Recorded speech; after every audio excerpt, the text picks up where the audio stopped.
we got a state all the way up in Wisconsin and all the way down in Louisiana, and you guys are all on the same river.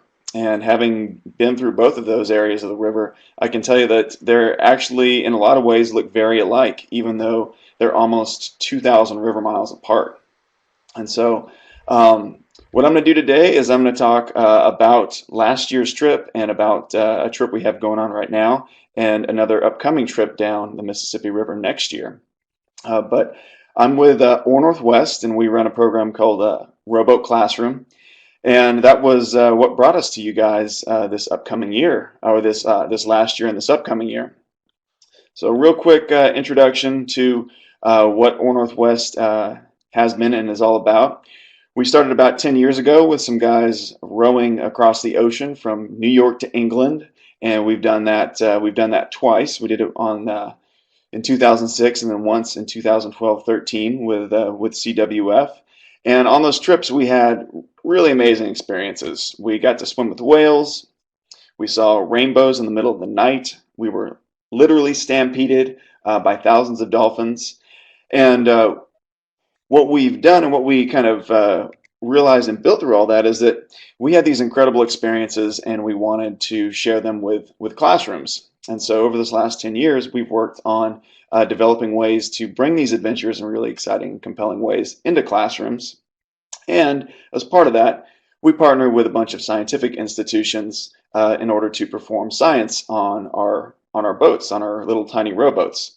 So how we like to travel is over the water and using rowboats. And so I'm sure some of you have been in little motorboats or canoes or things like that. Rowboats are a little bit different. Instead of a paddle that you hold in both hands and paddle on one side, you have a little oar lock that attaches to the oar, and you sit backwards. And I think it's a superior mode of transportation. So last year, we chose to go down the Mississippi River. And we chose it for a lot of different reasons. And I'm going to tell you a little bit about my experience with the Mississippi River and why I thought of it, and why I thought of it as a really important thing to learn about and an important thing to share. So I grew up in a little town in Las Cruces, New Mexico, on the Rio Grande River. And so if you guys have a map, you might be able to find that. It's right next to El Paso, Texas. And so I grew up outside the watershed of the Mississippi River. But I learned about it in school. And the first place that I remember thinking about it was when I learned about the Louisiana Purchase, which is over 200 years ago, when Thomas Jefferson bought all of that land that you see in there for 3 cents an acre. I think that came down to maybe $17 million back in 1803. And so what you see right there is I saw this image, and I was always really struck. I couldn't figure out how they figured out how much they were buying, and how could they know what it was shaped like. And they talk about this, trip with these two explorers, Lewis and Clark, trying to figure out how to discover this huge area of land that they had bought. And I just couldn't figure it out. And it really wasn't until I started to dig into this trip that I realized what they had bought was the entire western portion of the Mississippi River Valley watershed. And so what you see right here is just that western half. But on this next slide, this is the entire Mississippi River Valley watershed, and it's absolutely huge. So you can see where the whole United States. You can see the bottom part of Canada, and that those lighter parts of that on that green on that map. That's how far that watershed goes.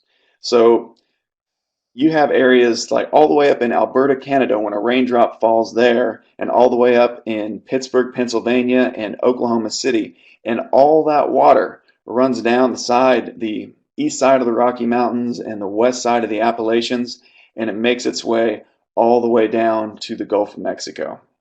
And so really this is the one landform that connects either side of the of the countries. I mean, this is the heartland. This is the muddy arteries that really binds this country together. And I totally forgot when I was talking about Lewis and Clark.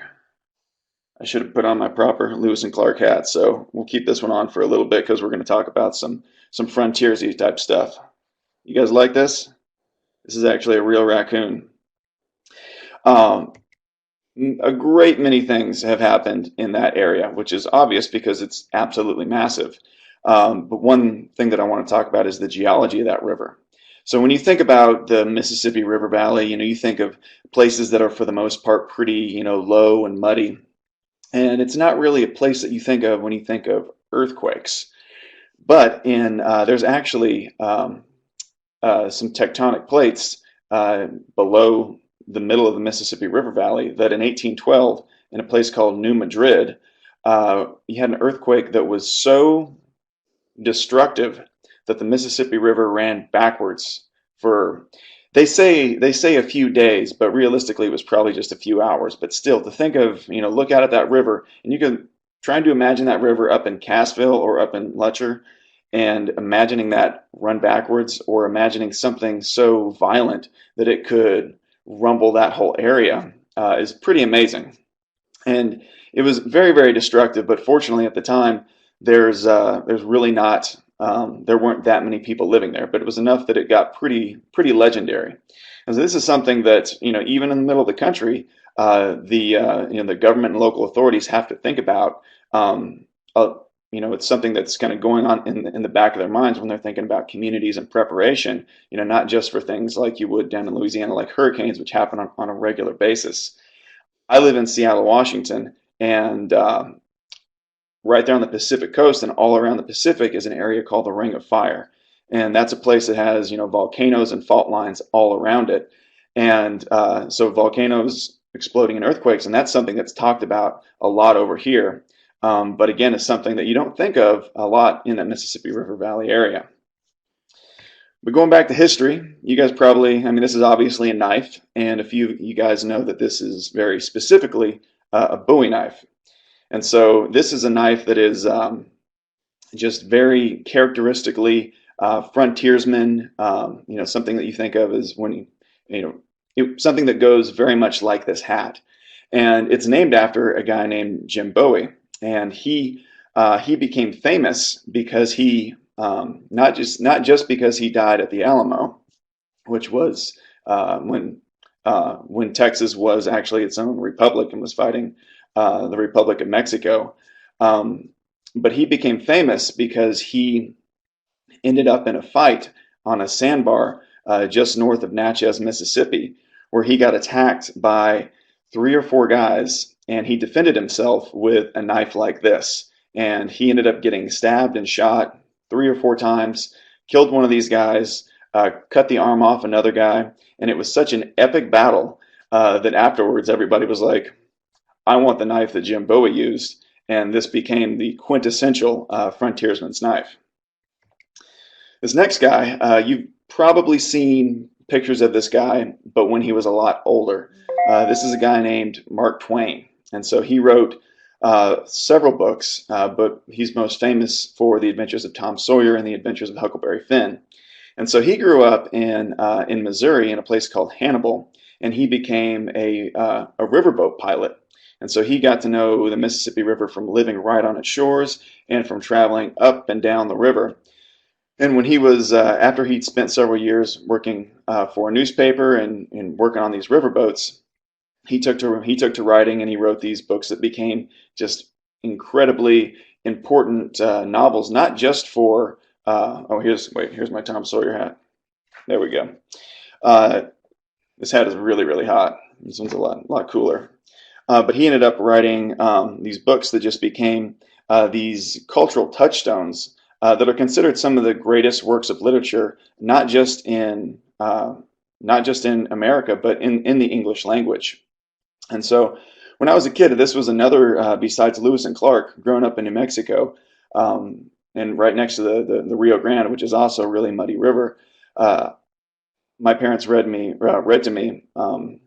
The Adventures of Huckleberry Finn and The Adventures of Tom Sawyer, and that was, the river that I associated closely with it. And when I thought about Tom Sawyer on the river, I never thought about it really in Missouri.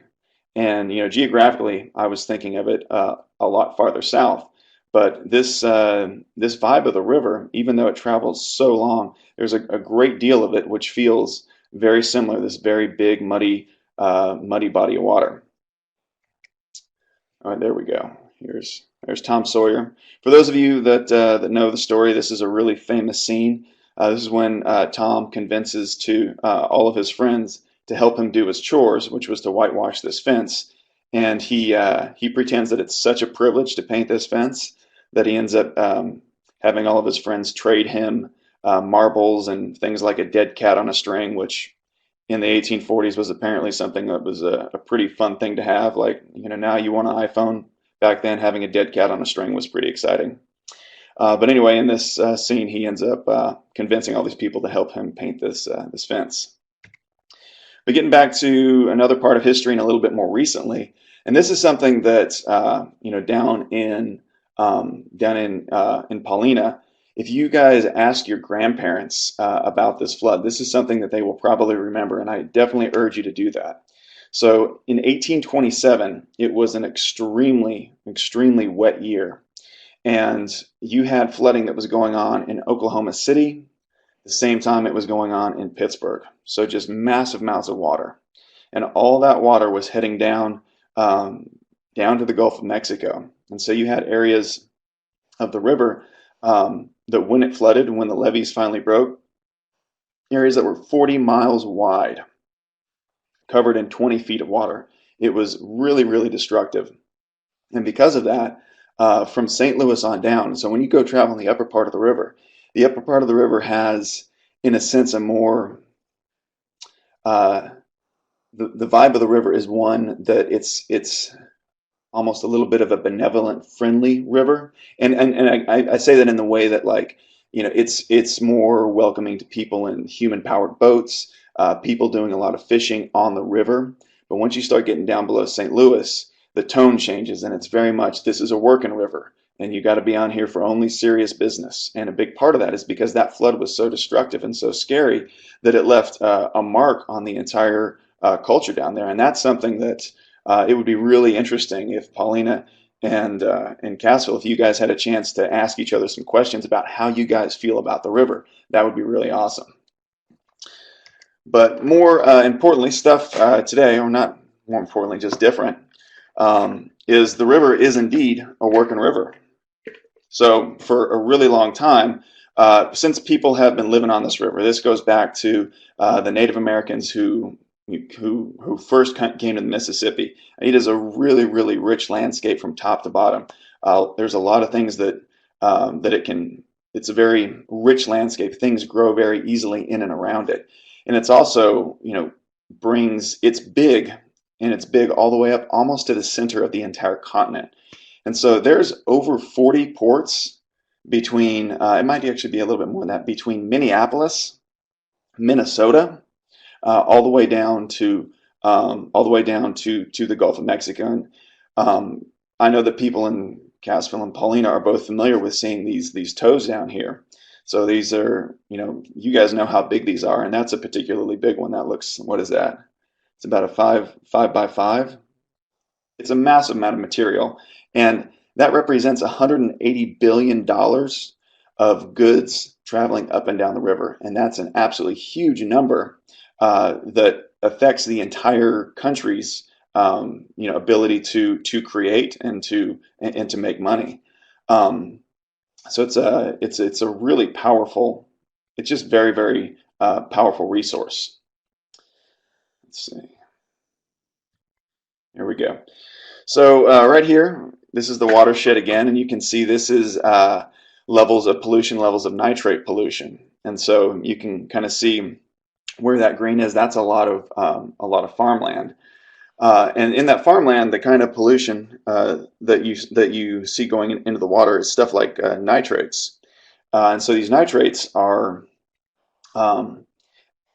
they're interesting because it's something that helps plants grow, which is a good thing because we definitely want plants to grow.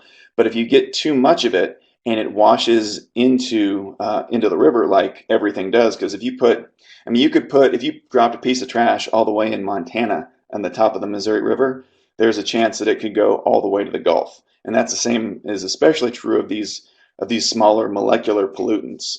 And so it's necessary because it helps things grow, but at the same time, too much of these, and you end up with something called hypoxia. And so you see down there where the river runs into the Gulf of Mexico down there. That little yellow area is about the size of the state of Massachusetts, and that represents an area that's influenced by something called hypoxia. And so hypoxia happens when all those nutrients run into the Gulf, and there's huge algae blooms, and they bloom up and they die and they suck all the oxygen out of the water.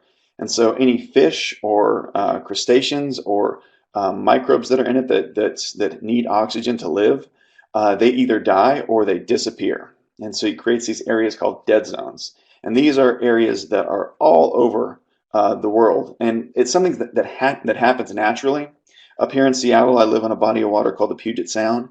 And there's some areas where you get hypoxic areas, and then some days you'll wake up and there'll be a bunch of dead fish. And so having those extra nutrients in the water is something that exacerbates that can make that a little bit more than it naturally would be. And so figuring out how to manage these things and to farm in the very best way, where you can find that that really fine balance of growing stuff and making it happen versus not impacting things that are happening downstream, like these fishermen down there that are it's a really rich seascape down there. And I mean, Louisiana and all the Gulf states are known for incredible seafood, but being able to do things so that both those things can coexist is a really important challenge that just requires gaining a lot of knowledge about different things. And you can see where stuff that people are doing all the way up in this massive watershed affects people all the way downriver. All right, so going down these trips, we go into classrooms. This is one up in Minneapolis. And when we were talking to you guys along the way, this is how it happened. This is a little dry bag. Inside is something that's essentially a car battery. And then we have our cell phones, and we had our iPads and our laptops. And this is how we would send those pictures every day. And what the really interesting thing about the Mississippi River is that you have cell service from the very beginning of, well, not quite. You have it throughout the entire trip, with the exception of the very first day and the very last day. I mean, you can go to places, like what's incredible about this river is that it's super fun to camp on. But you go through places that are just have a ton of people, and you take a turn in the river, and suddenly you feel like you're in absolute wilderness, and you've gone back in time. Do another turn of the river, and you're back into civilization again. It's really special. Let's see. So here, and then this is how a lot of you were able to interact with the Rowboat Classroom website and follow along and see pictures of where we saw things, and brought that, and we're able to input your own pictures as well. And so this website's still up. So if you have pictures of anywhere in the Mississippi River Valley that you've interacted with, you can still share that on our website, so that when people go to that, they can click on the river and they can see exactly what it's going to look like. Next year, what's really exciting is we're going to do this program again. We're going to get a whole new set of rowers. However, I will also go down with them. And one thing that's very exciting is that we're going to Google Street View the Mississippi. So if you guys have gone to Google and you click on the map and you see where you drive past the school, or you drive past the local supermarket, you can click and you can see where there's a camera that shows you what that place looks like. Well, we're going to put that big camera on top of our rowboat, and we're going to take it all the way down the river. See this right here? That's up then. This slide's a little bit out of place, but this is just north of Cassville, and you can see it there. One thing that I never really expected on the Mississippi River was to experience such big bluffs. And I know down there in Paulina, you guys, probably the biggest bluffs that you guys have seen is if anybody's gone up to Vicksburg, and there's some pretty big cliffs up there. But up there, especially between Minnesota, Wisconsin, Illinois, and Iowa, there's this area called the Driftless, and it's a bunch of limestone that is really, really high, and the river has carved through it.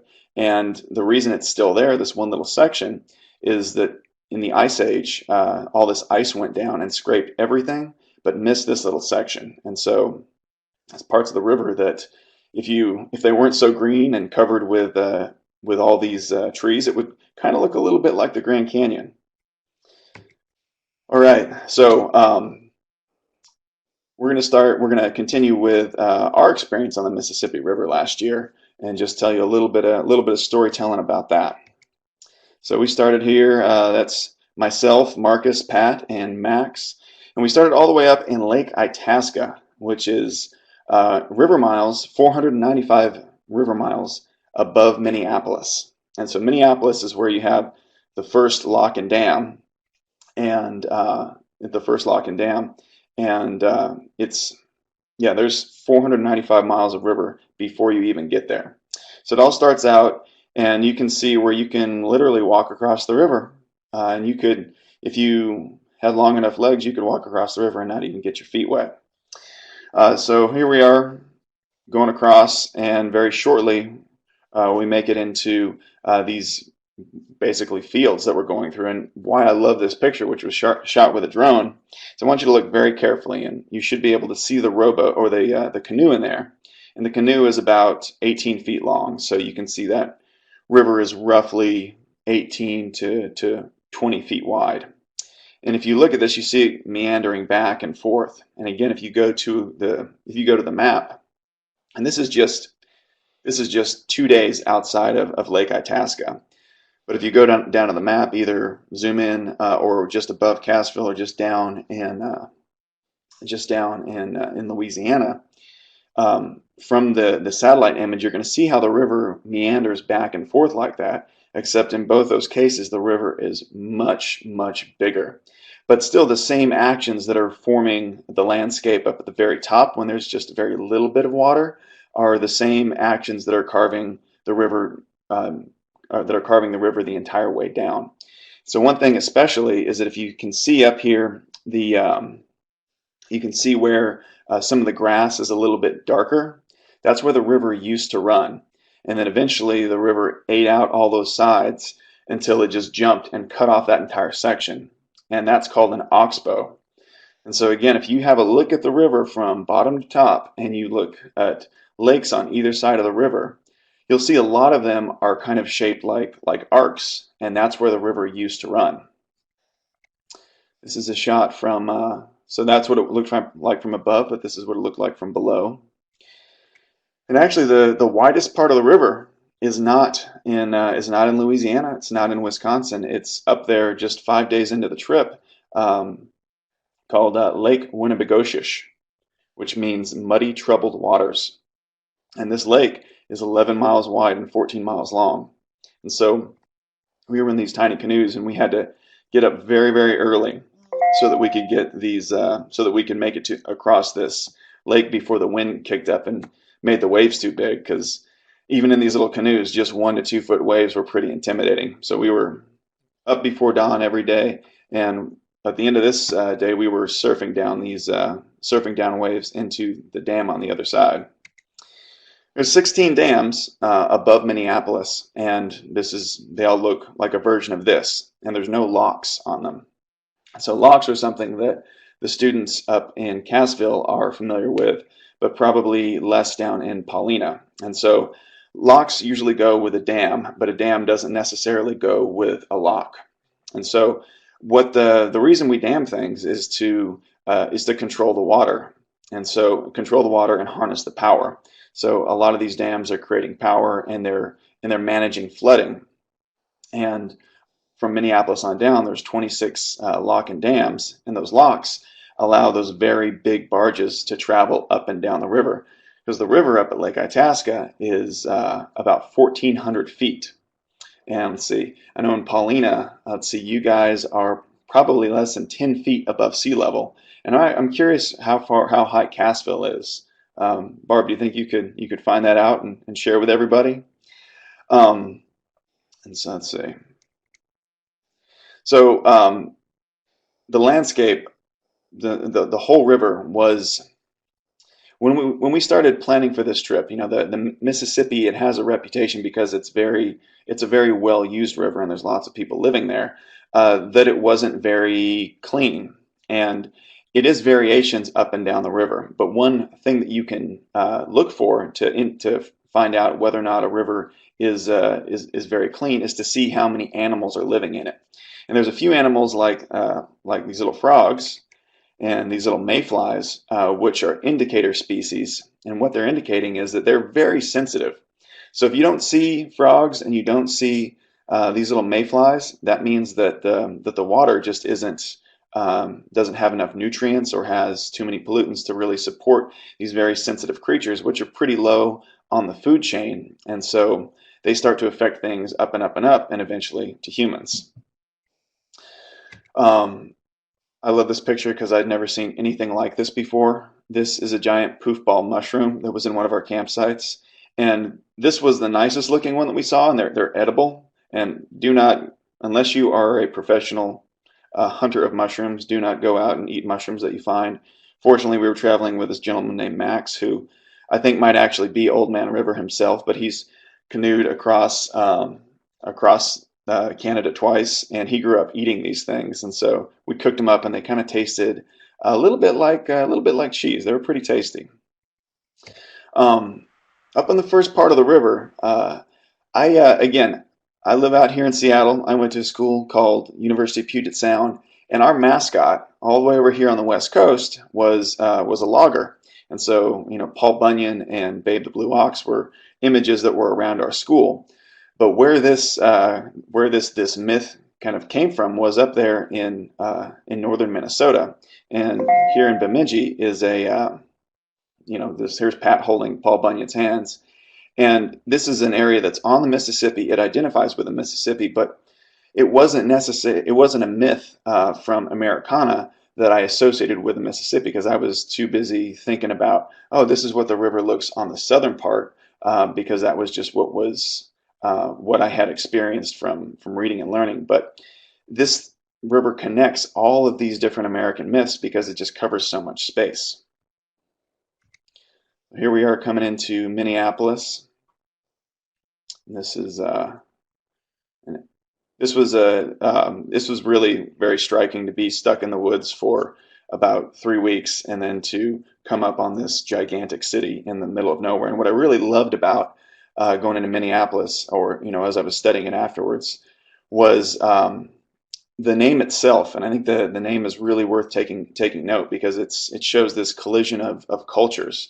So Minneapolis breaks down into two words: Minnie, which means water in the Sioux Native American language, and polis, which is Greek for city. And so here you are in the middle of the country, and you're going through a place that calls itself Water City, but in two separate languages, and that's a European language, and that's a native North American language. And so that amalgamation of cultures is something that's happening on the entire river.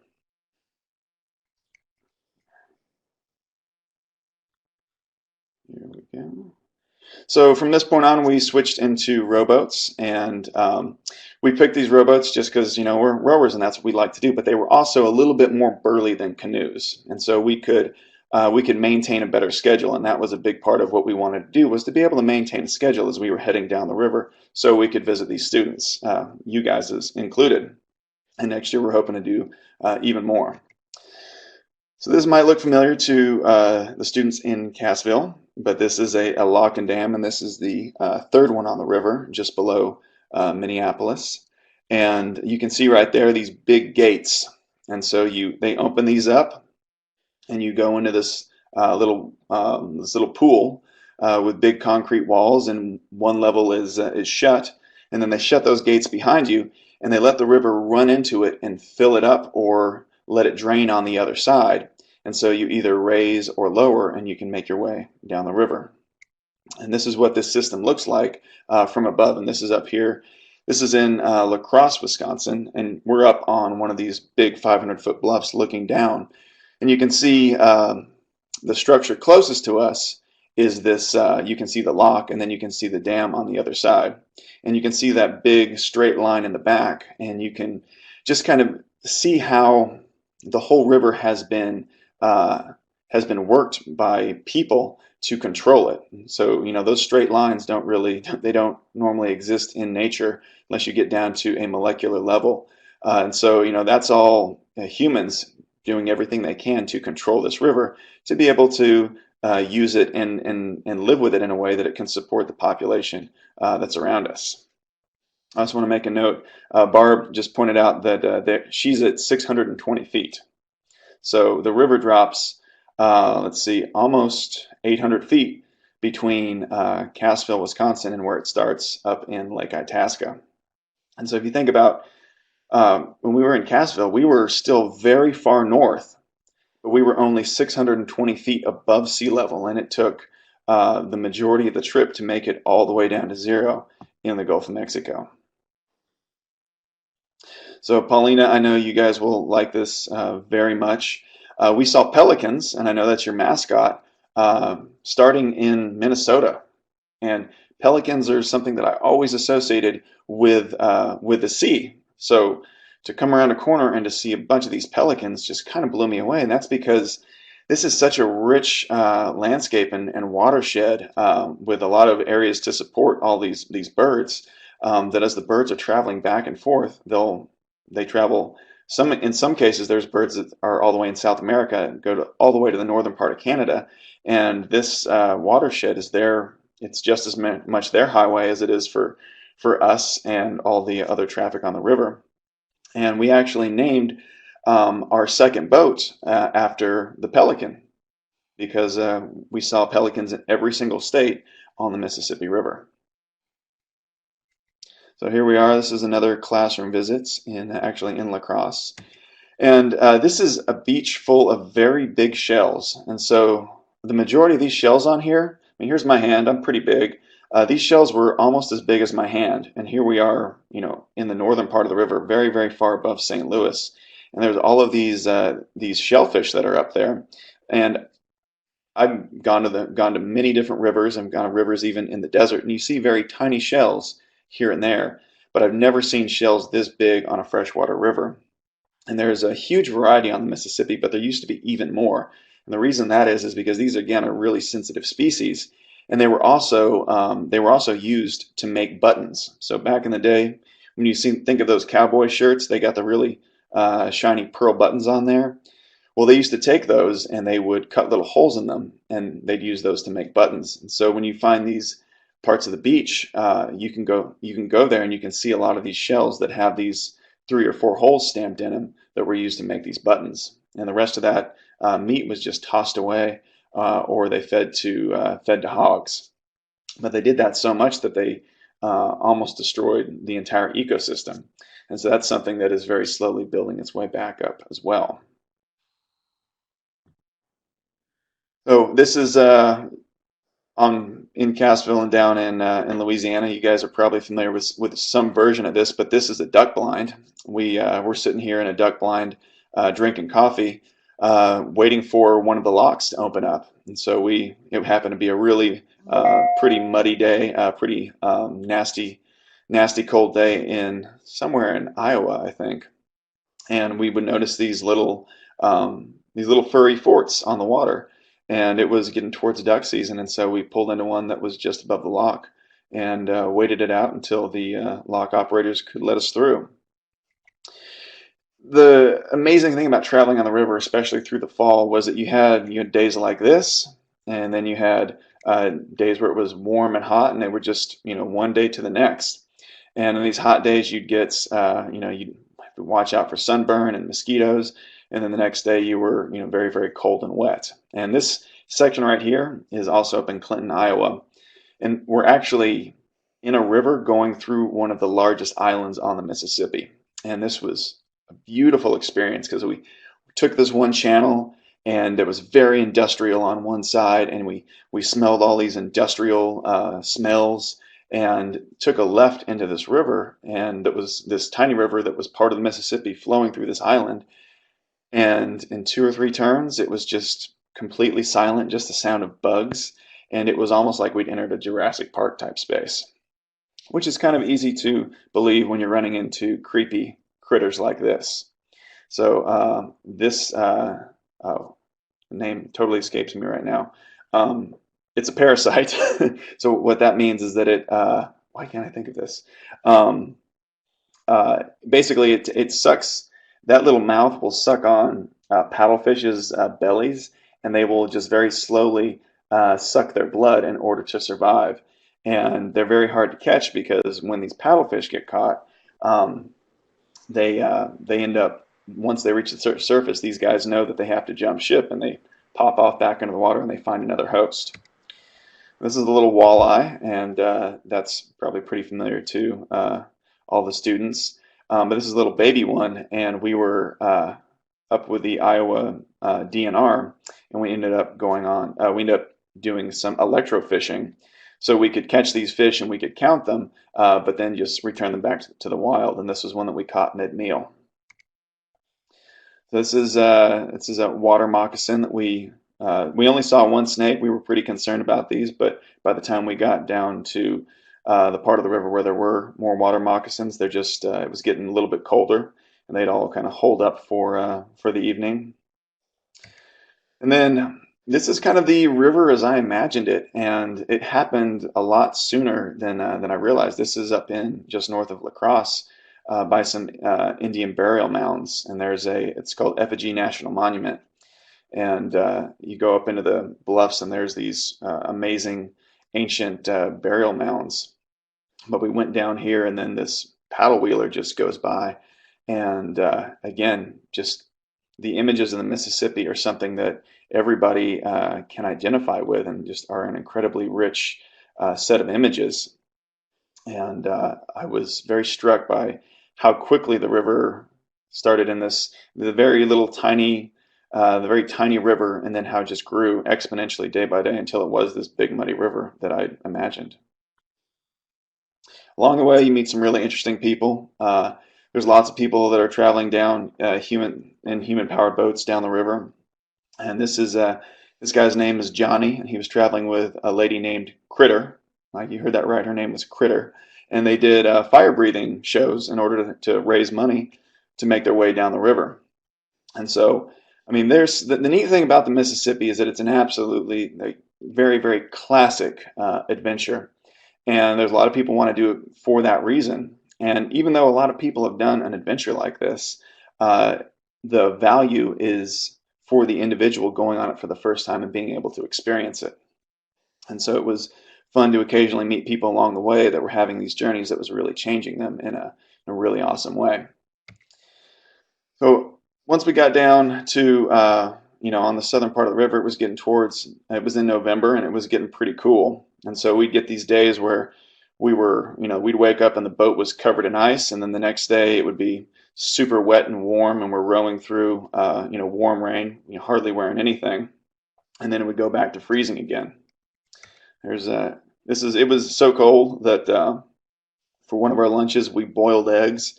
And before and you can see all the calluses in my hands there, we'd boil eggs and we'd keep them on our hands to warm them up before we ate them. This might look familiar down this is right there. This is just less than a quarter mile away from your classroom right now. It's me and Greg saying goodbye to everybody. And this was our last school visit. It was a great way to say goodbye. But we were on mile 152, and we had a lot more to go. So we ended up going for another 5 days. And up in Cassville, I really want you guys to pay attention. So we're still on the Mississippi River here, and at this point we're just down below New Orleans, and we still have 100 more miles to go before we get to the Gulf of Mexico. And once we get so Paulina is on mile 152, but up in Baton Rouge, which is about 100 miles above that, you start seeing they're gigantic ocean-going ships. These are the ships that we would see in the middle of the ocean, and they make their way all up 250 miles to various ports between New Orleans and Baton Rouge. And it's just it's amazing to see something that big moving across the landscape, because I can't imagine standing on the levees and seeing those things move by. It's very, very impressive. This is an alligator gar that we saw at one of our campsites. He's obviously dead, but just to give you an idea of the scale of that, the things that are living in the Mississippi River, you guys know about those big 130, 140-pound catfish. But this guy's head from gill to the tip of his snout is about 1.5 feet. So if that's 1.5 feet, just imagine how big he was in real life. Then we made our way all the way down to Port Eads, which is the southern part of the river. When you get to, there's a place called Head of Passes, and that's where the end of the river technically is. But if you get to Head of Passes, you see there's different passes that you take to get out into various parts of the Gulf. And the big ships take the Southwest Pass, but we continued on the southern one, and this is kind of the original. One of the original places where ships would enter the Mississippi River. And this is a very old lighthouse that survived Katrina. And right now there's a little place, a little fish camp built up around it. And it's about 2.5 miles from the very end of the river, which looks like this. This is the ocean. And yeah, it was an amazing trip. I think that, I was very influenced by the stories I'd read about the Mississippi River, and but I guess having, I've been very lucky to travel to a lot of places, and there was, in a sense, that I was doing this because it felt really almost more like a pilgrimage rather than a trip, and it ended up being both of those things and a little bit more, and it ended up leaving a massive impact. And what I want to leave you guys with is you guys live on the same river, and from two completely different parts of the country, but that's what connects you guys, and it connects me. It connects me all the way out here in Seattle, even though I've grown up in New Mexico and Seattle. Randy is from Canada, and the parts of the Mississippi River come from water that falls in Canada. So it's an absolutely massive, amazing resource, and there's so much to learn. And you don't have to dig too deep to see how it's going to pop up in all the separate subjects that you're studying. It's going to appear in history, it's going to appear in science, and that's something that is really going to be true with a lot of subjects throughout your life. So when you're thinking about things that you're learning in school, and everybody's got their favorite subjects, and they got the subjects they really don't like, learning is something that happens that we do in a way that is compartmentalized. We have English class, we have history class, we have math class. But life is all those subjects happening at once. And going on a trip like this really brings that out to me. And to fully understand what it means to go from point A to point B, I have to be able to comprehend at least a little bit of all of those things. We're actually, tomorrow I'm heading out to the Columbia River, which is between Washington and Oregon. It starts all the way up in Canada. And I have 2 women that are rowing down the Columbia from just north of the Canadian border, and they've rowed 730 miles, and I'm getting ready to pick them up. And so if you go to the rowboat classroom, you'll also find out more about their adventure as well. But next year, I'll be on the river, and you'll see me and 4 new people that haven't quite been selected yet to go down the river and talk to you guys more about it and how it influences us and you. Thank you guys so much. Well, thank you, Jordan, for that fantastic presentation you just put together. And just to reiterate how closely tied a lot of things are, I believe in 1803 the Louisiana Purchase was bought from Canada, which means that we've got even more connections all the way through. So again, thank you very much. I see Barb is typing. Fantastic. I love the pictures. I love your stories. And as Barb has said, I can reiterate, it was extremely interesting. I'd like to thank you completely again, Jordan, and I'm looking forward to the next time we can put a few more together. Absolutely. It's my pleasure. And if you have a great one. Any questions, you can send us an email on through Rowboat Classroom. You can reach out on social media, on Facebook, Twitter, and Instagram. Just shoot us a question about the river, and we'll make sure it gets answered. Until next time, have a great one, Jordan.